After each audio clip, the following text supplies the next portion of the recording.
हाय बच्चों, मेरे प्यारे प्यारे स्टूडेंट्स, आई होप आप सब एकदम बढ़िया हैं। बहुत अच्छे से आपकी पढ़ाई चल रही है। बहुत सारे बच्चे मुझे ये क्वेश्चन पूछ रहे हैं रेगुलरली मेरे लाइव लेक्चर्स में जो 6:30 रोज वेदांतु बायोटॉनिक पे होते हैं, that ma'am will we be able to score complete 360 या 700 प्लस इन 1 ईयर। तो मैं आपको ये विश्वास दिलाना चाहती हूँ कि अगर आज से भी आपने पढ़ना शुरू कर दिया तो बस अभी आप देखते जाओ कैसे काया पलट होगी और कैसे आप बहुत अच्छा स्कोर कर सकते हो। चलिए तो आगे बढ़ते हैं। मैं आपको एक अराउंड 6-7 पॉइंट्स की गाइडलाइंस दूंगी। अगर इन गाइडलाइंस को आपने फॉलो कर लिया तो आप बस ये देखते जाओ how miraculously you will be able to do very well. So with that my lovely students, मेरे प्यारे बच्चों, let us start today's very important class कि कैसे मुझे स्कोर करना है 360 इन बायोलॉजी। चलिए, बहुत अच्छे पॉइंट्स लाई हूं। आप इन पॉइंट्स को देखकर ये पता लगाओ कि आप क्या गड़बड़ कर रहे हो, और जब आपको ये पता चल जाएगा क्या गड़बड़ कर रहे हो तो उसको इंप्रूव करो और देखो किस तरह से मैसिव मिराक्युलस चेंजेस आपकी लाइफ में होंगे। Right everybody?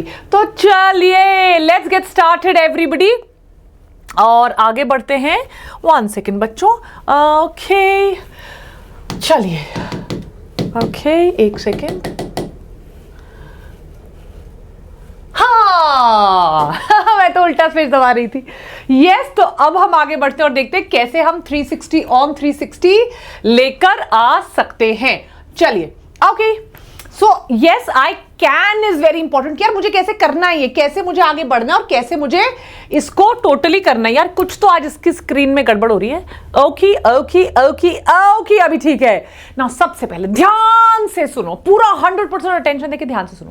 देखो बेटा, यहाँ क्या लिखा है, गो through the syllabus and make a game plan. इसका मतलब क्या है? What is the meaning of game plan? Let me explain it you.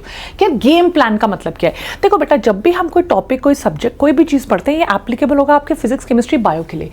कुछ चैप्टर्स ऐसे होते हैं जो मुझे बहुत ज़्यादा इजी लगते हैं।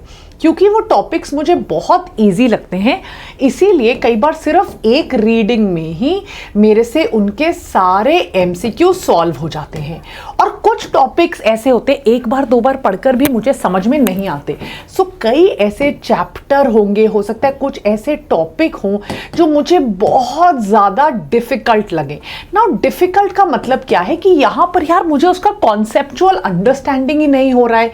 इसके अलावा मुझे कई बार ना उन पर्टिकुलर टॉपिक्स में मुझे ऐसा फील होता है यार ये बहुत रिजिड है, मुझे समझ में नहीं आ रहा है। I am unable to grasp the subject. Right, हो सकता है आपको ऐसी फीलिंग आ रही हो that I am unable to grasp the subject, I am not able to understand, I have some problems, limitations हैं, नहीं समझ।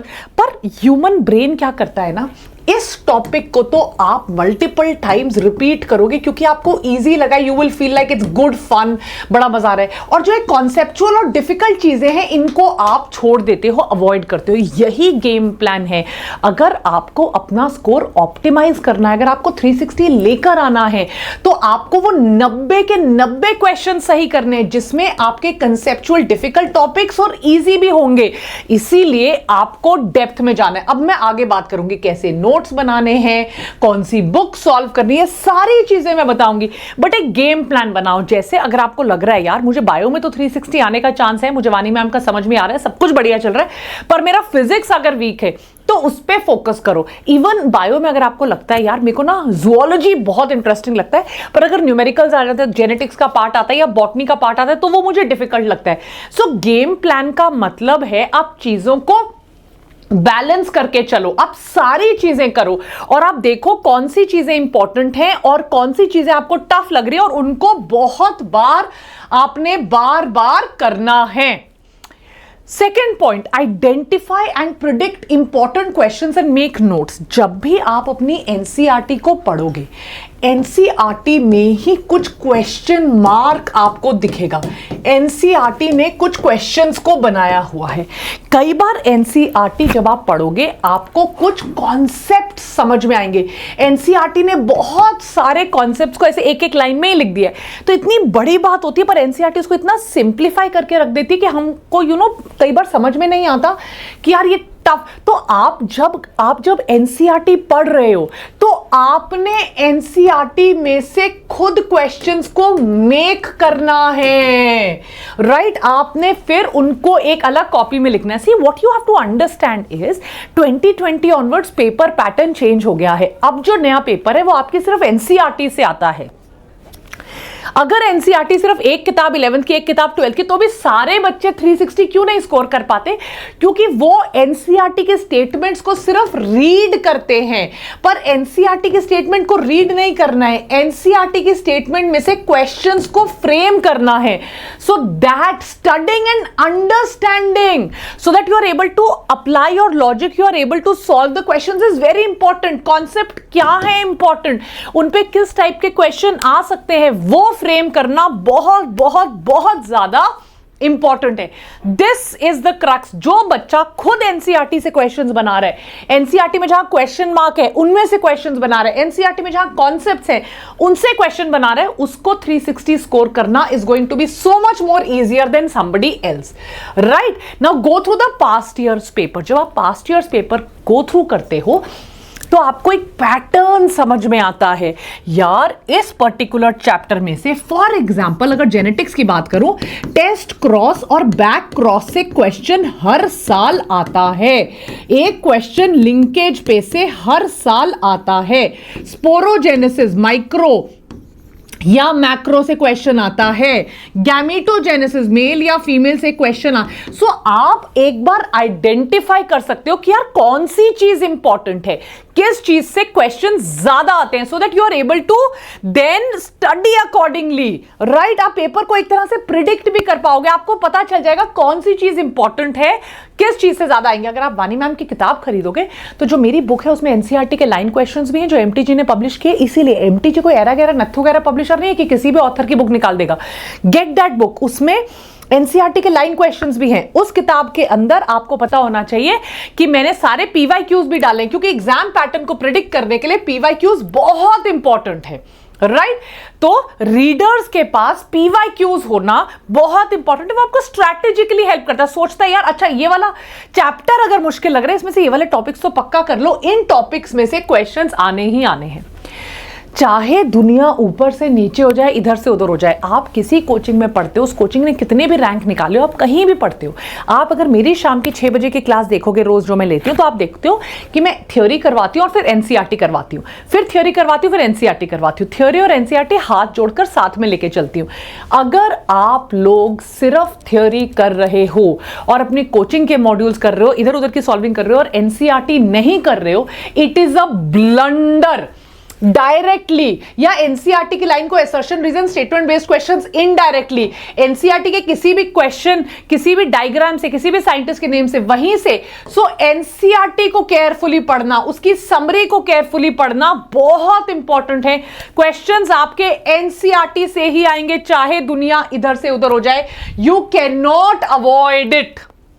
तो ऐसी आपकी एनसीईआरटी होनी चाहिए, पीसीबी की रंगीन। एंड इस मेरी किताब में सब कुछ दिया हुआ है बेटा, सब कुछ। इसके अंदर प्रीवियस, ये तो पुराना वर्जन है पर इसी में पीवाईक्यूज मिलेंगे आपको, इसी किताब में आपको एनसीईआरटी के क्वेश्चंस मिलेंगे। और जब आप पढ़ रहे हो, जब आप सॉल्व कर रहे हो, देखो जब आपने क्वेश्चन सॉल्व किया, क्यों वो किताब पढ़नी, उसमें पीवाईक्यूज भी हैं, उसमें स्टेटमेंट बेस्ड क्वेश्चंस भी, उसमें मैच द फॉलोइंग भी है, fill in the blanks type के क्वेश्चंस भी है, एनसीईआरटी लाइन क्वेश्चंस भी हैं।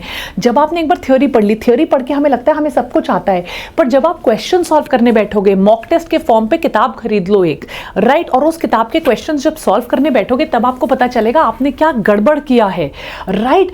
अब जो कॉन्सेप्ट्स जहां पर आप स्ट्रगल कर रहे हो, जिन कॉन्सेप्ट्स आपके वीक हैं, उनको फिल करो। उन नॉलेज गैप्स को जब आप फिल करोगे तब आपका स्कोर बूस्ट होगा। आपको आइडेंटिफाई करना है वो कौन सी जगहें, कौन से पॉइंट्स है जहां पर मैं वीक हूं, राइट। तो आपको बहुत इंपॉर्टेंट है उन वीक टॉपिक्स को फिल करना, उन गैप्स को अपने लिए भरना। सब लोग बहुत बड़ी गलती करते हैं, ये 2-3 गलतियां हैं अभी, बहुत गलती करते हैं कि यार बड़े बड़े हाईफाई नोट्स पढ़ते रहते हैं, कोचिंग जाते हैं हाईफाई नोट्स पढ़ते हैं, उनको लगता है यार ठीक है ये सब हो जाए, पर बेटा वो बेसिक चीज़ें भूल जाते हैं। जैसा मैंने आपको बोला 2020 के बाद पैटर्न बदल चुका है। अब जो पैटर्न है वो बेसिक कॉन्सेप्ट से आएगा, राइट। तो फंडामेंटल्स आपके पीसीबी के महा स्ट्रॉन्ग होने चाहिए। अगर आपके फंडामेंटल स्ट्रॉन्ग नहीं है, गड़बड़ घोटाला। एंड गाइज, कितनी भी थ्योरी पढ़ लो, अगर टाइम मैनेजमेंट नहीं है, अगर आपका बायो का पेपर 40-45 मिनट में नहीं सॉल्व हो रहा, तो आप 2 बार पेपर पढ़ नहीं पाओगे, गड़बड़ हो जाएगी एग्जाम में। सो इतना इंपॉर्टेंट है प्रैक्टिस प्रैक्टिस प्रैक्टिस। सारे पीवाईक्यूज कर लो, सैंपल पेपर्स कर लो, टेस्ट कर लो। वेदांतु बायोटॉनिक पे रोज मैं डीपीपी देती हूँ टेलीग्राम पे, जो चैप्टर करवाए, जो टॉपिक करवाए, डीपीपी कम्युनिटी पेज पे। So become a part of Vedantu biotonic, करिए like share subscribe and sample paper solve करिए, बहुत इंपॉर्टेंट है। लास्ट, ये जर्नी ऐसी नहीं है, ये जर्नी ऐसी नहीं है, कभी अप कभी डाउन, कभी अप कभी down. So stay motivated, stay inspired, don't worry, I am with you. मेरी पूरी टीम फिजिक्स और केमिस्ट्री टीचर्स की आपके साथ है, बैक एंड टीम आपके साथ है। Just motivated and consistent and persistent. एक भी दिन क्लास मिस किया मतलब घोटाला, एक भी दिन क्लास मिस किया मतलब आप यू आर मिसिंग आउट। तो रोज पढ़ो, अच्छे से पढ़ो, राइट। माइलस्टोन्स को एक्नॉलेज करो, सेलिब्रेट करो, थोड़ा घूमो फिरो भी, खाओ पियो भी, पर पढ़ते रहो, तभी आगे चल के ऐसे सक्सेसफुल डॉक्टर बन के निकलोगे। सो वेदांतु बायोटॉनिक को लाइक शेयर सब्सक्राइब करो, ताकि रोज शाम की क्लासेस आप अटेंड कर सको, मिस ना करो, राइट। ये वेटेज है, आपको दिख रहा है 10% रिप्रोडक्शन से, जो अभी आएगा बहुत इंपॉर्टेंट, मैं करवा रही हूँ। उसके बाद 12% जेनेटिक्स एंड एवोल्यूशन का है, मैं इस चैप्टर पे जाऊंगी नेक्स्ट।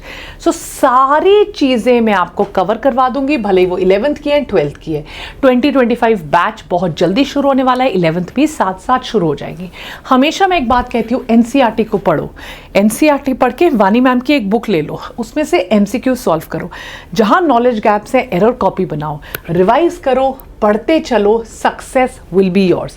ये हमारा टेलीग्राम चैनल है, वेदांतु बायोटॉनिक पीसीबी इसका नाम है। यहाँ पे आपको summary, charts, motivation, targets, DPP सब मिलेगा। सो प्लीज इसे मिस मत कीजिए and don't forget to like share subscribe.